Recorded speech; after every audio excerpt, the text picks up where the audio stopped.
জয় শ্রীহরি।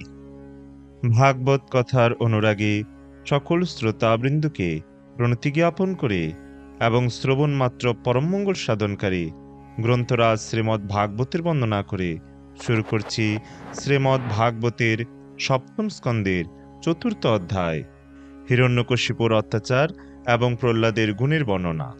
তাই সবাইকে মনোযোগ সহকারে শ্রবণ করার অনুরোধ রইল। তার আগে অমৃত কাদম্বিনী চ্যানেলটি সাবস্ক্রাইব না করলে এখনই সাবস্ক্রাইব করুন আর নিত্য ভাগবত কথা শ্রবণ করুন। হরি ওম তৎসৎ। নারায়ণম নমস্কৃত্য নরম চৈব নরোত্তমম দেবীম সরস্বতীম ব্যাসম তত জয়মতদীরয়িত। তমাদিদেবম করুণানিধানম তমালবর্ণম সুইতাবতারম अपार संसार समुद्र सेतुम भजामहे भागवत स्वरूपम। ओम नमो भगवते वासुदेवाय। নারদ মুনি বললেন, হিরণ্যকশিপুর কঠোর তপস্যায় ব্রহ্মা অত্যন্ত প্রসন্ন হয়েছিলেন। তাই হিরণ্যকশিপু যখন তার কাছে বর প্রার্থনা করেছিল, তা অত্যন্ত দুর্লভ হলেও তখন তিনি তাকে সেই সমস্ত বর প্রদান করেছিলেন। শ্রী ব্রহ্মা বললেন, হে হিরণ্যকশিপু, তুমি যে সমস্ত বর আমার কাছে প্রার্থনা করেছ তা অধিকাংশ মানুষের পক্ষে দুর্লভ, কিন্তু তা সত্ত্বেও হে বৎস, আমি তোমাকে তা দান করব। তারপর ভগবান ব্রহ্মা, যিনি অব্যর্থ বর প্রদান করেন, তিনি অসুর শ্রেষ্ঠ হিরণ্যকশিপুর দ্বারা পূজিত এবং মহান ঋষি ও মহাত্মাগণ কর্তৃক সংস্তুত হয়ে সেখান থেকে প্রস্থান করেছিলেন। দৈত্য হিরণ্যকশিপু এইভাবে ব্রহ্মার বরলাভ করে স্বর্ণের মতো কান্তি সমন্বিত দেহলাভ করেছিল এবং তার ভাতৃবধের কথা স্মরণ করে ভগবান শ্রীবিষ্ণুর প্রতি বিদ্বেষভাব পোষণ করতে লাগল। হিরণ্যকশিপু সমগ্র ব্রহ্মাণ্ড জয় করেছিল। সেই দৈত্য প্রকৃতপক্ষে ত্রিলোকের দেবতা, মনুষ্য, গন্ধর্ব, গরুর, পুরক, সিদ্ধ, চারণ, বিদ্যাধর, ঋষি, যম আদি পিতৃপতি, মনু, যক্ষ, রাক্ষস, পিশাচ, প্রেত, ভূত আদি সমস্ত প্রাণীদের অধিপতিগণ সহ তাদের গ্রহলোকসমূহ জয় করেছিল। এইভাবে সে সমস্ত গ্রহলোকের অধিপতিদের পরাভূত করে তাদের তার বশীভূত করেছিল। তাদের স্থানসমূহ জয় করে সে তাদের শক্তি এবং প্রভাব অপহরণ করেছিল। সমস্ত ঐশ্বর্য সমন্বিত হিরণ্যকশিপু স্বর্গের দেবতাদের প্রসিদ্ধ প্রমোদুদ্যান নন্দনকাননে বাস করতে লাগল। প্রকৃতপক্ষে সে দেবরাজ ইন্দ্রের মহা ঐশ্বর্য সমন্বিত প্রাসাদে বাস করত। সেই প্রাসাদ স্বয়ং বিশ্বকর্মা নির্মাণ করেছিলেন এবং তা এত সুন্দরভাবে নির্মাণ করা হয়েছিল যেন ব্রহ্মাণ্ডের সমস্ত ঐশ্বর্যের অধিষ্ঠাত্রী লক্ষ্মী দেবী সেখানে বাস করতেন। দেবরাজ ইন্দ্রের ভবনের সোপানগুলি প্রবাল দিয়ে তৈরি ছিল। ভূমিতল মহামূল্য মরকত মণিখচিত, ভিত্তিসমূহ স্ফটিক শোভিত এবং স্তম্ভশ্রেণী বৈদুর্যমণি ভূষিত ছিল। উপরের চন্দ্রাতপগুলি অত্যন্ত সুন্দরভাবে অলঙ্কৃত, আসনসমূহ পদ্মরাগ মণিখচিত এবং দুগ্ধ ফেননিপ রেশমের সজ্জা মুক্তা দ্বারা অলঙ্কৃত ছিল।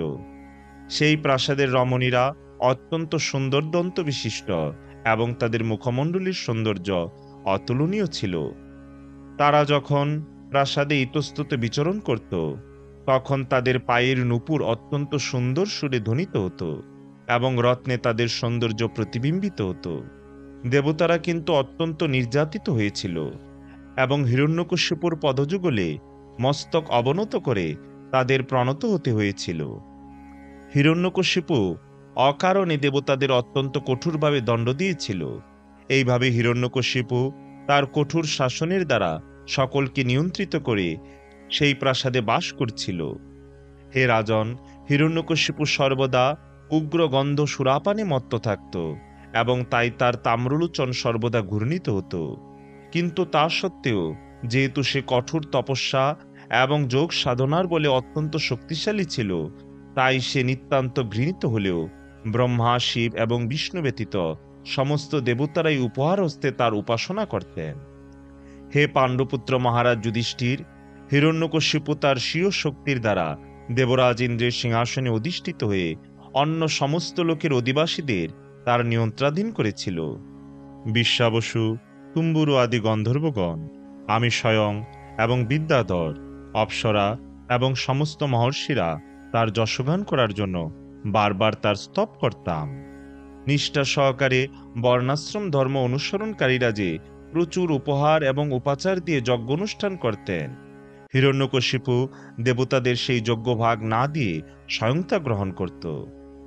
তখন হিরণ্যকশিপুর ভয়েই যেন সপ্তদ্বীপ সমন্বিতা পৃথিবী বিনা কর্ষণেই চিৎজগতের সুরভির মতো অথবা স্বর্গের কামধেনুর মতো বিবিধ শস্য উৎপন্ন করেছিল। পৃথিবী প্রচুর পরিমাণে খাদ্যশস্য উৎপন্ন করেছিল, গাভী পর্যাপ্ত পরিমাণে দুগ্ধ দিয়েছিল এবং নবমণ্ডল বিশেষ শোভাপ্রাপ্ত হয়েছিল।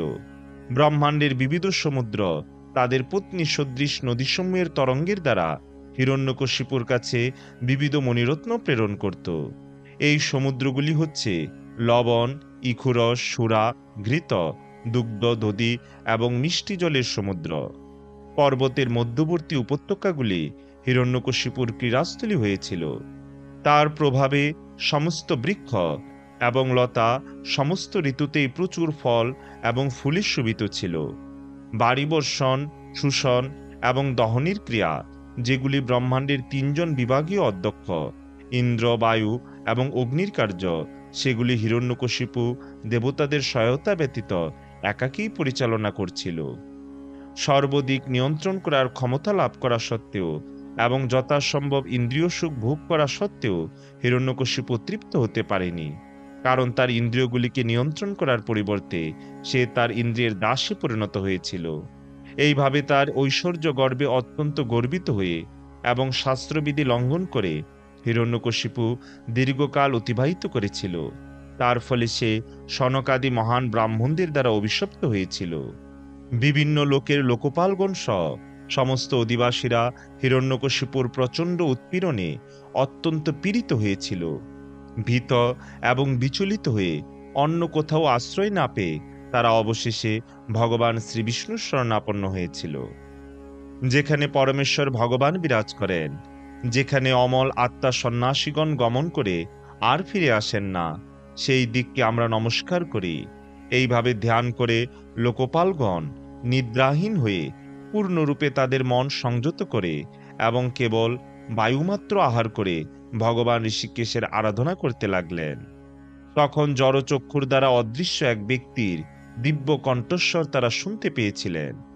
সেই স্বর মেঘের ধ্বনির মতো গম্ভীর ছিল এবং তার সমস্ত ভয় দূর করে সকলকে অনুপ্রাণিত করেছিল।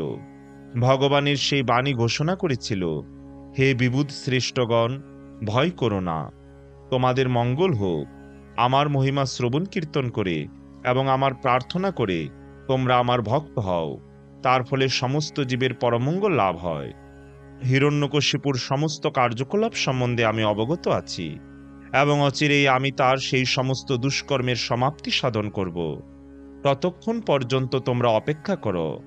কেউ যখন ভগবানের প্রতিনিধি দেবতাদের প্রতি, সমস্ত জ্ঞান প্রদানকারী বেদের প্রতি, গাভীদের প্রতি, ব্রাহ্মণদের প্রতি, বৈষ্ণবদের প্রতি, ধর্মের প্রতি এবং চরমে পরমেশ্বর ভগবান আমার প্রতি বিদ্বেষ ভাবাপন্ন হয়, সে শীঘ্রই বিনাশপ্রাপ্ত হয়। হিরণ্যকশিপু যখন তার নির্ভয়, প্রশান্ত এবং মহাত্মা স্বপুত্র প্রহ্লাদের প্রতি হিংসাত্মক আচরণ করবে, তখন ব্রহ্মার বর সত্ত্বেও আমি তাকে সংহার করব। দেবর্ষি নারদ বললেন, সকলের পরম গুরু পরমেশ্বর ভগবান যখন স্বর্গের দেবতাদের এইভাবে আশ্বাস দিয়েছিলেন, তখন তারা তাকে তাদের সশ্রদ্ধ প্রণতি নিবেদন করে দৈত্য হিরণ্যকশিপুর মৃত্যু অবশ্যম্ভাবী জেনে তাদের আলোয় ফিরে গিয়েছিলেন। হিরণ্যকশিপুর 4 জন অত্যন্ত সুযোগ্য পুত্রের মধ্যে প্রহ্লাদ ছিলেন সর্বশ্রেষ্ঠ।